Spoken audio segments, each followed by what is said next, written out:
Hi guys! Welcome back to our YouTube channel. It's me, Ma'am Ri. So for today's video, I'm going to tell you about the new update of Rohan 2. Kamakailan lamang ay natapos na ang Shadow Leaf. So ngayon, merong inilabas ang Rohan 2 na bagong update na tinatawag na Server Transfer at Emblem Update. So ngayon, matututunan natin kung ano nga ba ang mayroon sa update na ito. So ngayon, maglalagin na tayo sa Rohan 2. Ngayon ay nasa Tryon 4 tayo.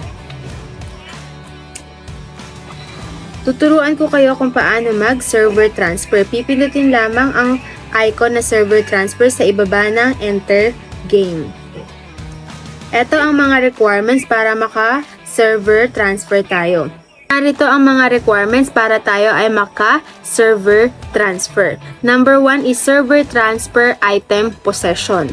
Number 2, character level minimum 50. So, it means dapat yung character level natin ay makaabot man lang kahit 50. Number 3, select server. So, kagaya kanina, ang server na pinindot natin ay Tryon 4.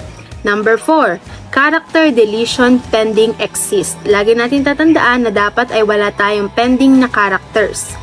Number 5, all characters village location. Number 6, guild not applied or withdrawn. Dapat wala kang ibang guild na sinasalihan or ina-applyan. Number 7, clear exchange, sales, or recovery. Dito naman, dapat ay wala tayong pending trade or sales sa ibang market. Number 8, clear cron trade sales recovery. Dito naman ay dapat wala tayong pending or dapat nakakancel lahat ng mga cron trade sa ibang market. Next, clear 1:1 trade sales recovery. Dito naman ay wala ka dapat trade to person. So dapat ito ay ika-cancel. Next, organize mail.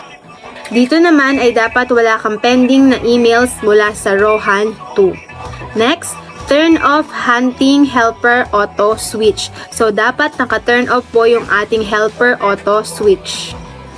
Next, organize hunting helper inventory. So, dito naman kailangan clear at organize ang storage mo sa hunting helper. Next, and the last one is server transfer cooldown. Ito naman dapat makatapos ka muna mag-cooldown bago ka makapag-transfer. So yan lamang ang mga requirements para tayo ay makapag-transfer sa ibang server. You will be notified via mobile push alarm message when server transfer is complete. So ngayon, ipapaliwanag ko naman sa inyo kung paano ang update ng Emblem game. So tara, pumasok na tayo sa ating game. Ngayon, nandito na tayo sa loob ng game. Ako ay nagpapa-level lamang ng aking character. So, para makakuha tayo ng emblem update, pindutin lamang ang ating navigation bar at i-click ang icon ng emblem. So, meron tayong 5 emblem. Level 1, which is the destruction emblem. So ngayon, nandito na tayo sa may level 1 which is the destruction emblem. So pindutin lamang natin ang enhance. So ang destruction emblem, ang bigay po nito ay merong max MP at common monster attack. The more level, the more the stats. So dito naman po tayo sa isang level which is the protection emblem. Pindutin lamang ang enhance. Ang bigay po nito ang max HP at common monster def. Next is the emblem or the blessing emblem. Ang bigay naman po nito ay increase HP potion recovery at increase MP potion recovery. Next ay ang sigil. Where did you go? Next ay ang sigil domination. Ang bigay naman nito ay ayaw niyang maklik. Ayaw niyang maklik, guys. Ayaw maklik. Kaya nakalak pa yan.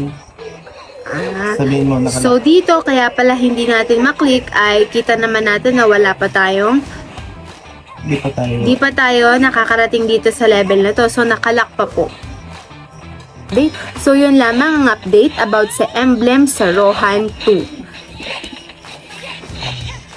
So, kailangan nyo lamang talagang mag-grind at magpataas ng stone para tumaas ang inyong stats sa ating emblem update.